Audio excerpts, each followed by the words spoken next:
You are listening to the Overthinker's Guide to Joy, episode 22. This is the one where I talk all about how to stop procrastinating. Let's dive in. Hey there, you are listening to the Overthinker's Guide to Joy. This is a podcast for overthinkers, overachievers, perfectionists, type A, stressed out, anxious people who just want to calm down and feel better. I'm your host, Certified Life Coach Jackie DeCrenis.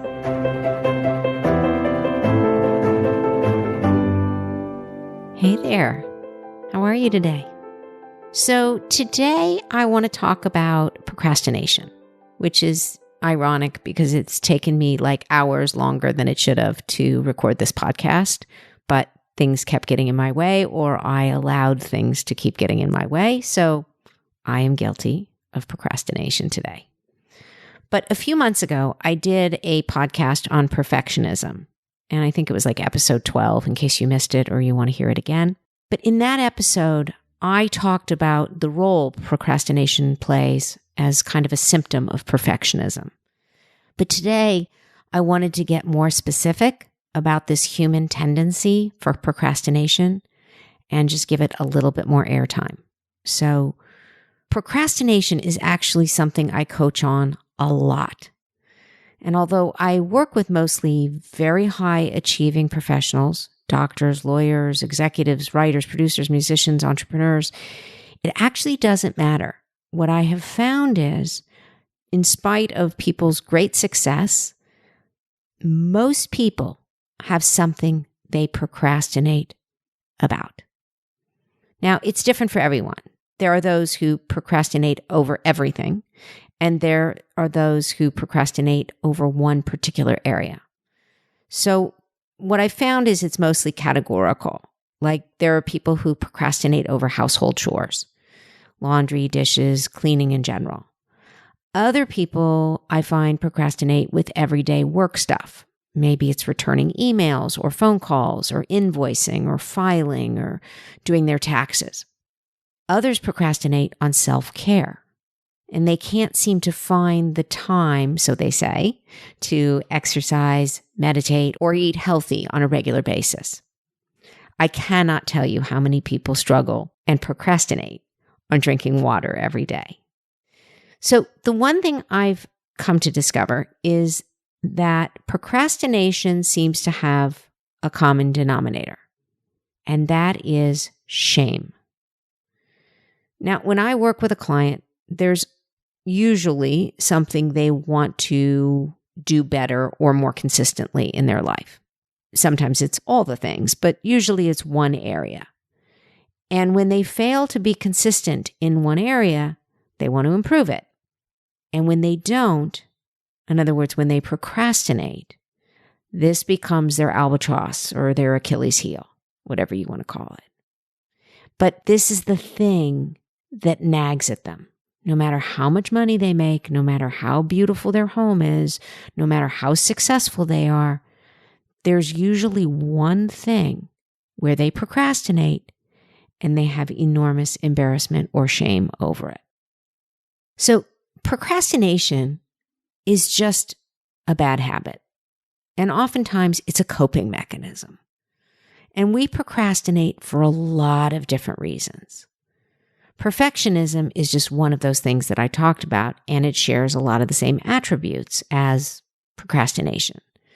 But when someone procrastinates about doing something, it could be for a variety of reasons. It might be that the task at hand feels like a chore. It's not fun, and lots of people don't like doing things that aren't fun. But I think I talked to you before in an earlier episode that the way to take a chore and make it not a chore is to think about what's the benefit down the road for doing it. So little things like cleaning a bathroom, taking out the trash, folding laundry, vacuuming, scrubbing a burned pan, these are chores most people don't like to do, and many people will put them off as long as possible because they think it doesn't matter, or they live alone, or they hope another family member will take care of it. Hello, most mothers. Or they think it just doesn't really matter anyway. But it hangs over them.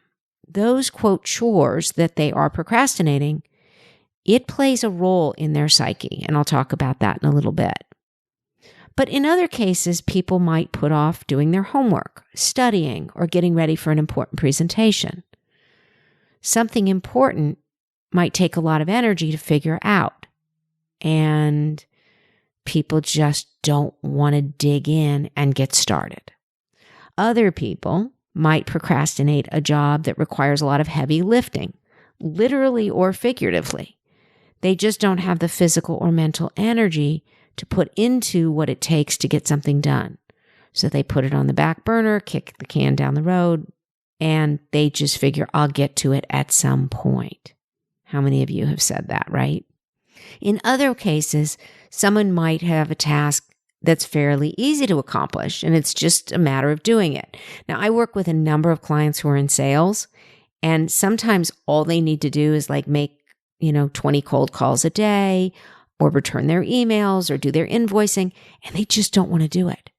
And what they find is their sales decrease, their revenue decreases, and they know there is a direct correlation, and yet they still can't find that motivation. Now, like I said, what do all of these procrastinations have in common? We talked about shame, but they also have another component, and that's fear. Now, in the case of working on a project, a person might procrastinate for fear of getting started or not doing it right. That is putting a lot of energy into something and it coming out badly or being heavily critiqued by someone. Some people may procrastinate because they need help. They need either someone to assist them or explain something to them. And they fear that they would be bothering someone by asking for help, or they fear looking incompetent or needy, or they fear sacrificing their independence. So we let the fear of either looking bad, doing something wrong, starting or not completing, being judged by others, or being rejected by others as a reason to procrastinate. So what's the secret to not procrastinating? Well, I believe it's just two things. I think the first one is to just break the big task into smaller tasks. And the second one is to ask for help or hire help. Sometimes if you have a big physical project and it's not something you can do alone, ask a neighbor or a friend or hire a handyman, landscaper, or mover to help you. If you have something that doesn't require physical strength, but maybe expertise in a particular area, like law, accounting, copywriting, tech, ask yourself, who do you know, or who do you know that knows someone in that field of that expertise? And then you ask them for a favor, trade them something you have that they need, or hire them. But don't stop doing something that you know you can complete if you just could get some help. Now, if it's something that you just need to get done and it requires no physical strength or even mental expertise, but you just don't want to do it, that's another good time to try calling a friend or a close relative. Because sometimes just calling someone and talking through a project or a chore that you need to get done can give you the motivation you need to get started. Or perhaps they'll come over or chat with you while you're on the phone while you're doing it, whether that's cleaning out a closet or doing some filing or whatever. This is called an accountability partner. And this is what I do as a coach. Oftentimes, I am the person who helps people break a big goal down into smaller steps and just get started with the first easiest baby step they can think of. And sometimes I'm the accountability partner for the client who wants to develop good daily habits or conquer a big project. So people who need help creating a plan or finding motivation to stay consistent just need an accountability partner. Now, here's the thing. If you're thinking, I don't like to bother people, people are busy, people will think less of me if I ask for help or if I need help, you're wrong. People love to help. Okay, maybe no one loves taking out the trash or doing dishes or scooping the kitty litter box. I get it. But if you call, text, or email a friend or relative and ask for their expertise or opinion on something, most people will be happy to help you. People love being experts. People love solving problems. And people love making people feel better. So let go of, oh, I'll be bothering them. People are busy. Nobody can help me. It's just not true. All you have to do is ask. And if somebody says no, or no, I'm too busy, or no, I don't know how, you know what I say about no. No means next. Go to the next person and ask for help. I have one client who finds that when he gets stuck or procrastinates on a particular work project, when he just calls a colleague to talk it through, he immediately gets unstuck and is able to complete an assignment in no time at all. And you know what? The colleague is happy to help him. Now, when we procrastinate, it places a heavy psychological burden on us. That shame that I talked about earlier, that seeps into our psyche and makes us feel heavy. It makes us feel lazy and tired and unproductive, and it makes us feel like we have something to hide. I had a really successful client who didn't like people dropping over because she lived in a big, beautiful house, and although it was quite clean, she had a housekeeper and all the things, it was always cluttered with stuff. And she felt embarrassed by her clutter. So she rarely had house guests in this big, beautiful house. So procrastinating has a lot of downside, not just psychologically, but it impedes us from making more money sometimes. Sometimes it impedes us from having a social life. Sometimes it impedes us from dating, getting promoted, having more free time. The other cost of procrastinating is that we oftentimes buffer, and that just means avoiding the task at hand. This is when we find ourselves scrolling through social media, eating junk food, online shopping, playing video games, watching Netflix, and all the other things. And listen, none of those things are bad things, but they're a problem if you're doing it at the expense of getting stuff done.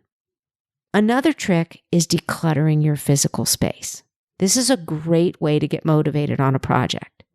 Clearing off your desk, your workspace, can help free your mind and get you motivated to keep going. I talk about the power of decluttering in, I think, episode 8. But I want you to keep in mind, procrastination is a mindset. But one thing you can do to change your mindset about procrastination is to let go of the label, I am a procrastinator. When you identify as a procrastinator, it reinforces the messaging that doesn't serve you. Kind of like saying, I'm a perfectionist. And as you've heard me say this before, our thoughts create our results, and our thoughts about ourselves are what we become. So if you've spent your life saying, I'm a procrastinator, it's time to let that go. Let's rewire your brain with a new thought. How about, I'm a recovering procrastinator? Or, I'm a doer. I get shit done. Whatever works for you. Find your new productive label and start living up to that new self-image. All right, let's just do an exercise right now. What's one thing that you're procrastinating doing right now? Now, if that's something you can complete yourself, can you commit to doing it right now and just get it done? Of course, as soon as you finish listening to this podcast. I challenge you to do that. And then just take note how much better you feel when you got it done. So by doing things, particularly things that we don't want to do, we build momentum. When we take care of that inbox, whether it's an electronic one or a paper one, whether we file the papers in folders or we file the papers in a traditional file cabinet, we feel a sense of accomplishment. When we get the dishes out of our sink, whether it's into the dishwasher or hand washed or hand dried, and put back in the cabinets, we feel a sense of accomplishment. When you fold the laundry and put it where it belongs, you will feel a sense of accomplishment.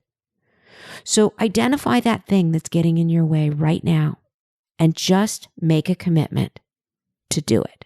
Say, I'm a doer. I get shit done. And if you need help, call a friend or relative and say, I'm procrastinating folding my laundry. Will you talk with me on the phone while I do it? Or turn on some music and have fun with it. Music is a great way to get your focus. One of the things I do, I think you've heard me say this before, when I write my podcast, when I write my newsletters, or when I even do my notes to clients, I turn on classical music and I turn out the noise and I turn off the noise in the rest of my life so that my brain focuses on the task at hand and I get it done. Okay, that's my episode for today. Thank you for listening as always. I look forward to talking to you soon. Have a great week and bye for now. If you want to learn more tips about managing your stress and how to manage your overthinking brain, just go to my website and sign up for my weekly newsletter at jackiedecrenis.com. That's JACKIEDECRINIS.com. You can also follow me on Instagram at Jackie Decrenis. Thank you for listening to this episode of Overthinker's Guide to Joy. If you like what was offered in today's episode, I would love you to leave a review and subscribe or follow wherever you get your podcasts.